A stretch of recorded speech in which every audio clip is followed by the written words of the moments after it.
Darbība par pērnās zāles dedzināšanu ir bīstama un sodāma rīcība. Tas neuzlabo zemes auglību un neatgriezeniski iznīcina dabas daudzveidību.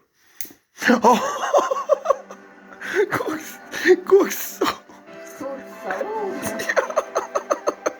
Spēkā stājies pirmais tiesas spriedums par pretiesisku dižozolu nozāģēšanu.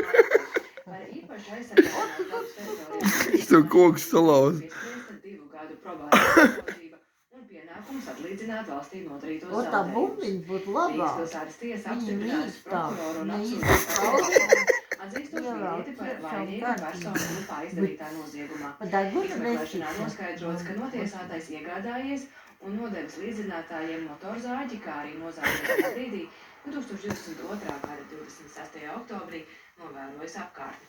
Ozols Mārupē, Kantora ielā 115, bija valsts nozīmes dabas piemineklis, kura nociršanai nebija saņemta dabas aizsardzības Atdod. atbalsta. Ar savu rīcību vīrietis Latvijas valstī nodarījis 27 500 eiro zaudējumus, ko tiesa lēmusi piedzīt par labu valstī. Krimināla procesa pret pārējiem iesaistītajiem grupas dalībniekiem ir izdalīts atsevišķā lietvedībā. Viens no lielākajiem svaigpiena ražotājiem Latvijā, uzņēmums Zemturi, no veikalu plauktiem atsauca savu produkciju. Tas noticis pēc tam, kad saimniecībā vienai govī konstatēts kļūdrudzis.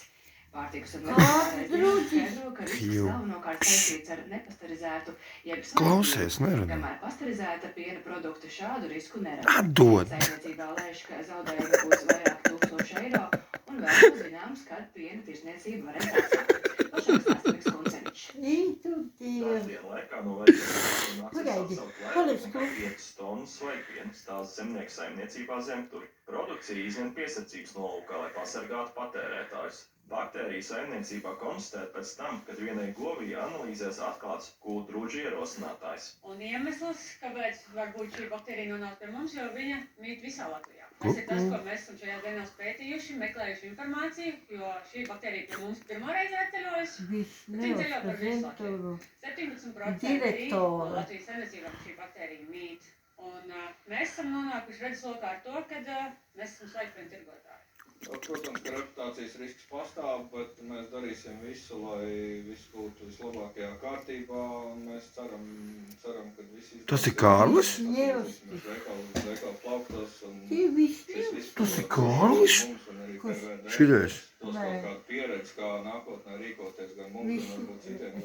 Kārlis tas ir. Pašlaik saimniecībā, kurā ir ap 300 Es saku, tāds kāds viņš izstāsta tagad un kāds viņš agrāk bija. Jo vienīgais produkts, ko uzņēmums piegādāja veikalu tīkliem, ir tieši švaigpiens.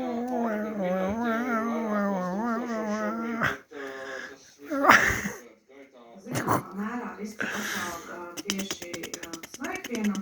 Tas nekādā veidā Tas salauzi koku, blin, Oto. risku produkcijai, kas iziet pasterizācijas procesu.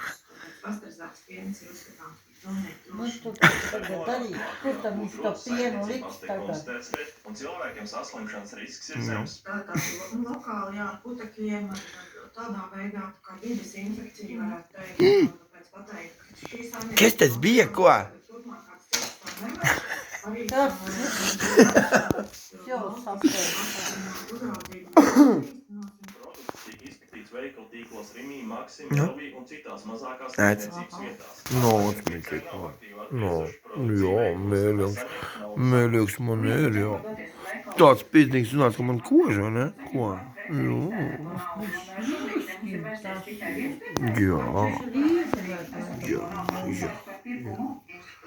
Jā, bombala. Paldies, puiši, par video. Man esi ļoti mīlīgs, jā. Paldies par video, puikiņi.